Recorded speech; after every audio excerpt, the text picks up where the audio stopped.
Olá pessoal, tudo bem? Então, falando sobre a curva de aquecimento, tá?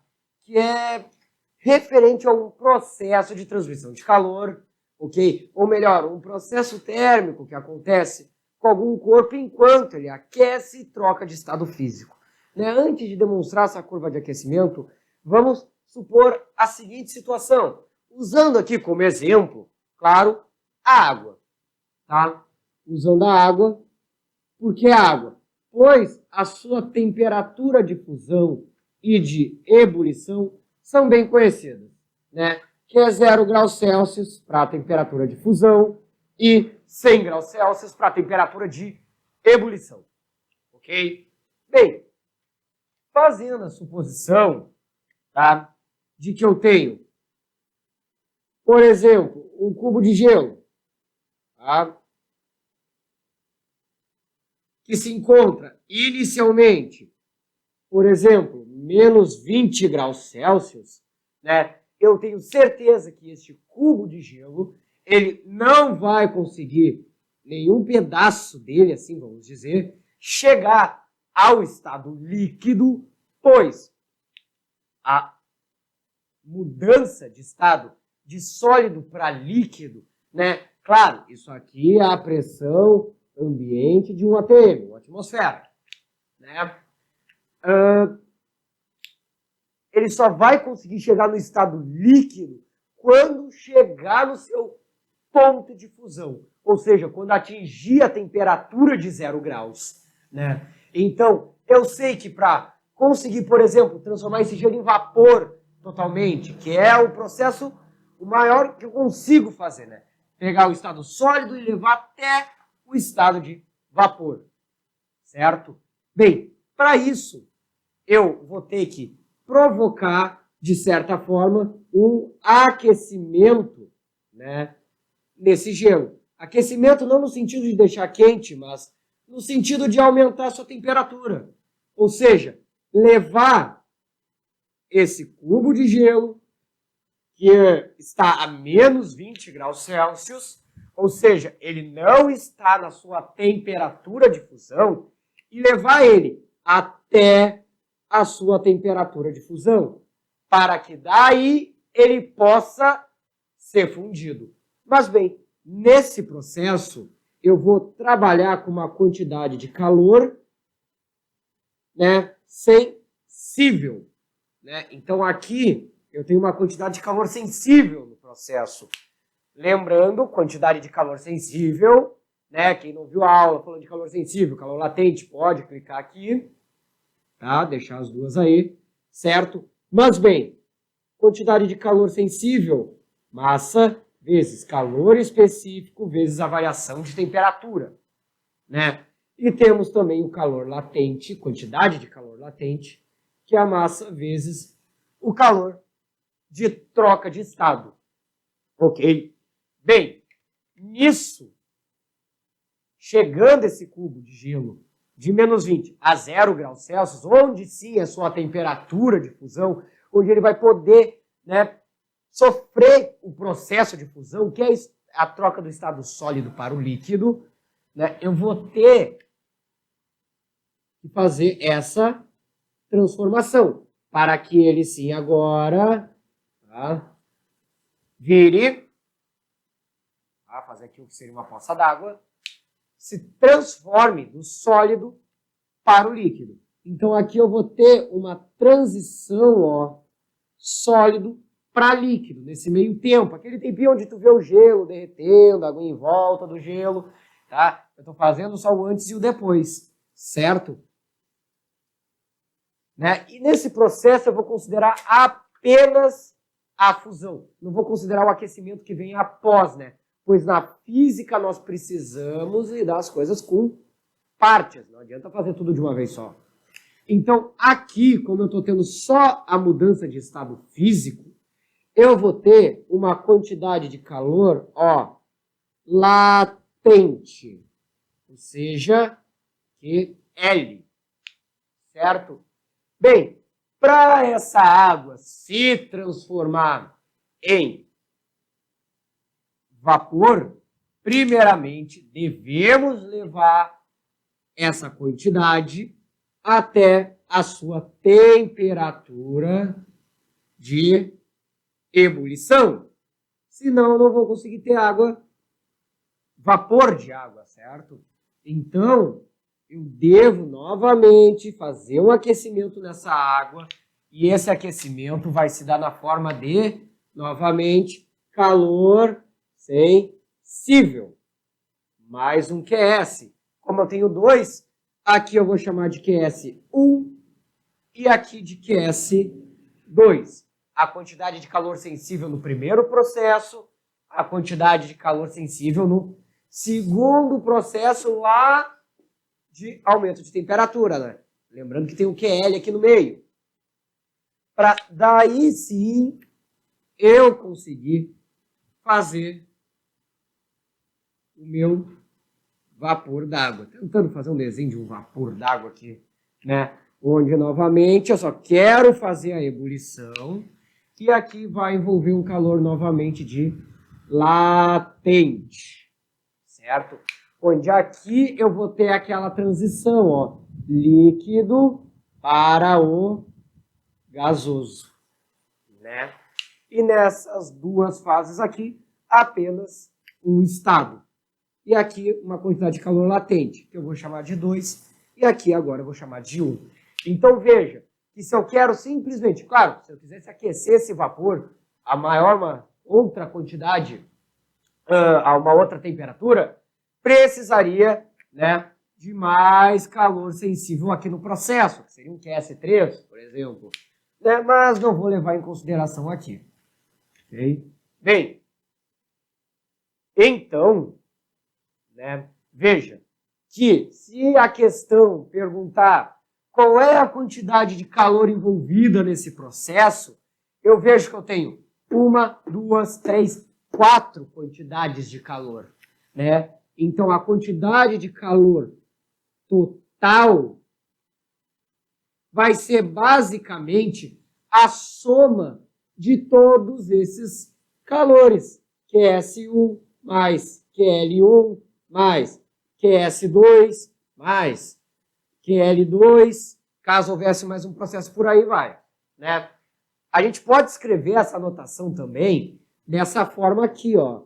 Claro, em vez de escrever um mais o outro, mais o outro, mais o outro, a gente usa esse sinal, que é o sinal de somatório, né? Só que eu vou fazer a forma mais simplificada.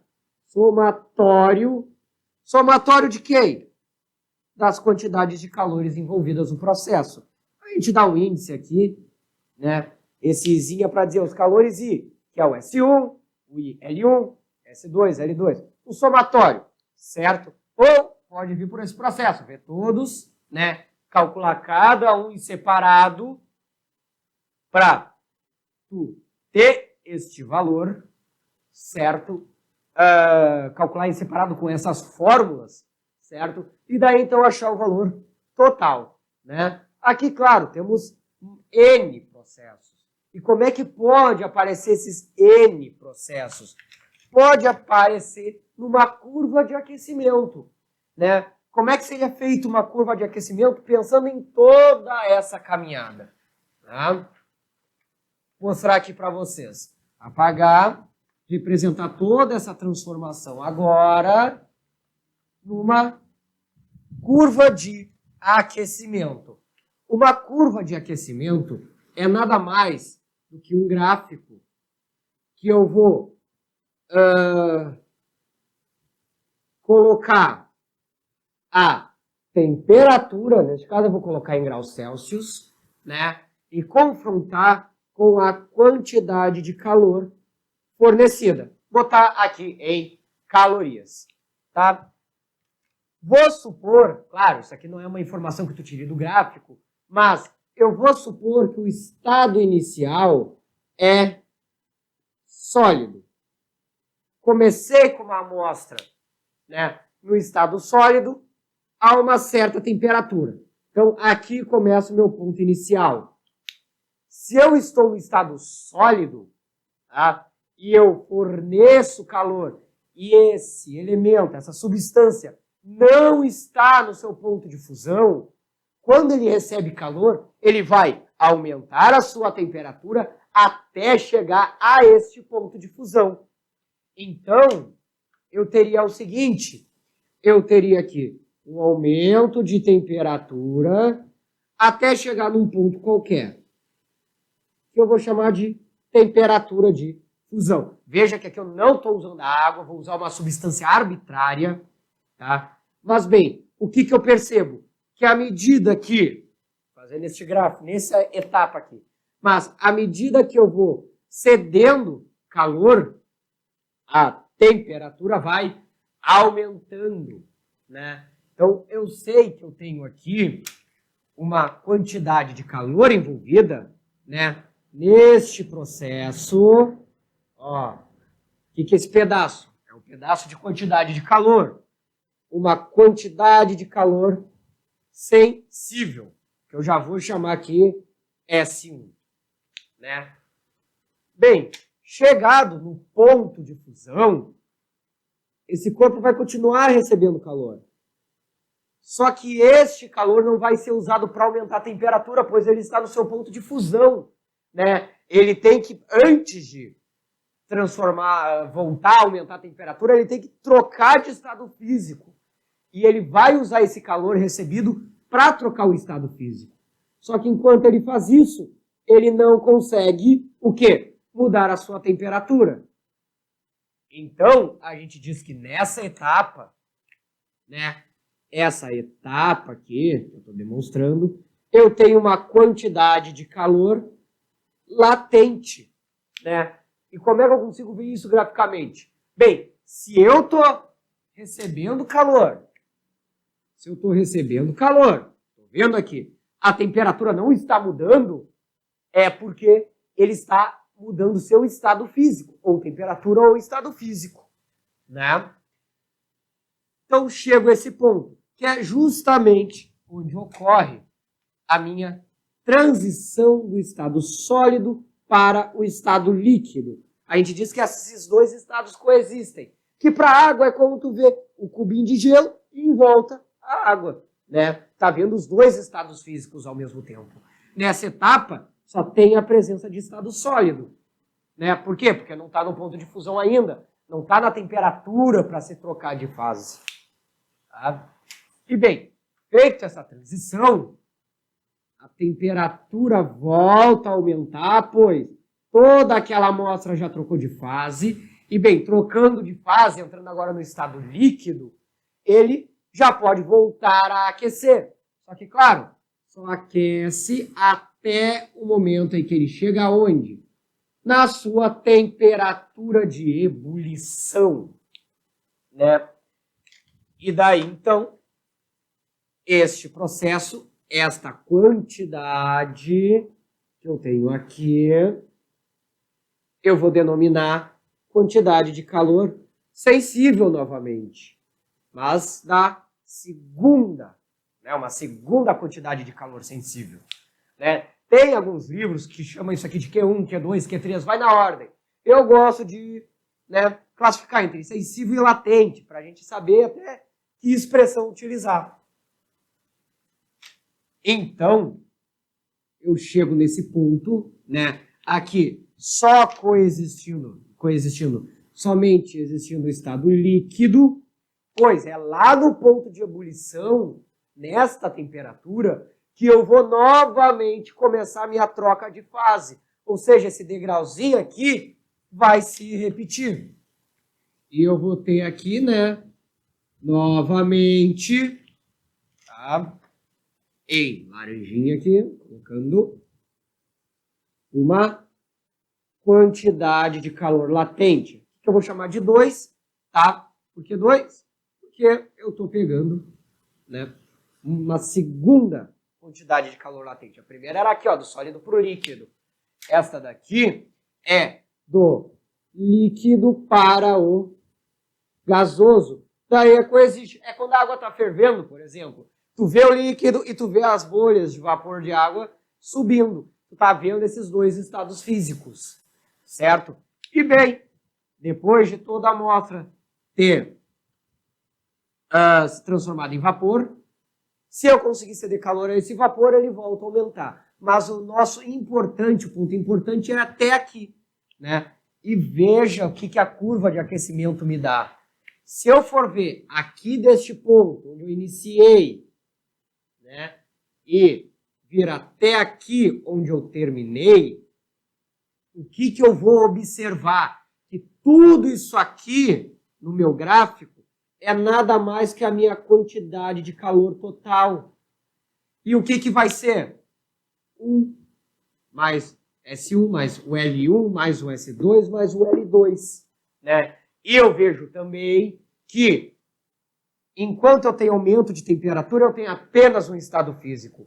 Quando eu tenho dois estados físicos coexistindo, eu sei que eu estou tendo uma troca de fase. E nesse momento que a temperatura não varia, é onde eu tenho minhas temperaturas de mudança de estado. Né? Daí, claro, se aparecer apenas um desses degraizinhos, entre aspas, a questão tem que te falar qual é o estado inicial dessa substância, pois o gráfico não te indica isso. Né? Eu vim a partir do exemplo que o estado inicial é sólido, que daí eu sei, sai do sólido para o líquido, depois do líquido para o gasoso. Mas se na questão tá que inicia no estado líquido, bem, é como se começasse por aqui. Então é do líquido para o gasoso.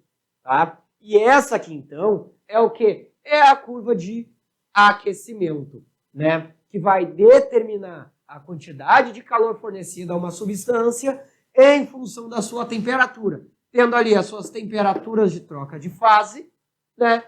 E justamente as variações de temperaturas aqui, entre um e o outro, entre o ponto inicial e final, né? Aqui eu poderia considerar a temperatura inicial, certo? E com isso até encontro, né, os calores específicos e os latentes, certo?